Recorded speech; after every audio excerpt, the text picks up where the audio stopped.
I really want to see the coal industry prosper. I'm for coal delivery. I'm for captured carbon sequestration. I'm for all those kinds of things to try to maximize coal use in this country as long as we have it, as long as we can. I also recognize Appalachia is kind of an energy kingdom up here with our natural gas and our coal.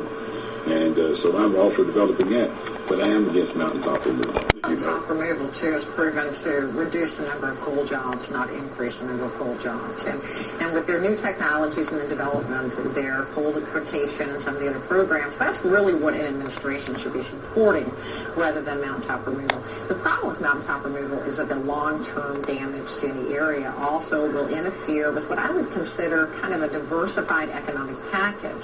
So the aesthetics and the natural resources of this region are just as valuable as the coal and gas.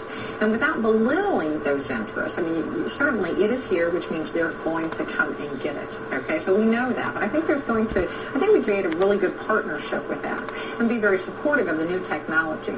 I mean, the coal industry needs to recognize that, generally speaking, America is moving towards energy efficiency. We are moving towards different processes. And so they're going to have to kind of grow with it. Cap and trade is absolutely a burden on the coal industry.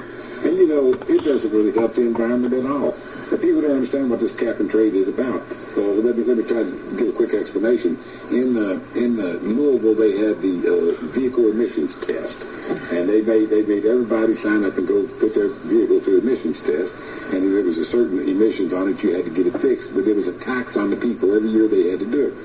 And it cut the automobile emissions. But what they did was they then gave that cut over to the industries there in the county. In other words, it didn't reduce the amount of emissions. It just traded it from the people producing it with their automobiles. What they saved was actually given over and allowed to the industry sector. So it's just a transfer of carbon emission, but the industry comes out ahead of it and the people get taxed on it. So it's the same thing with cap and trade. You know, it's not going to cut the total amount of emissions in the air. It's just going to displace our production of it and give it over to somebody else who can then have the industrial development that it allows.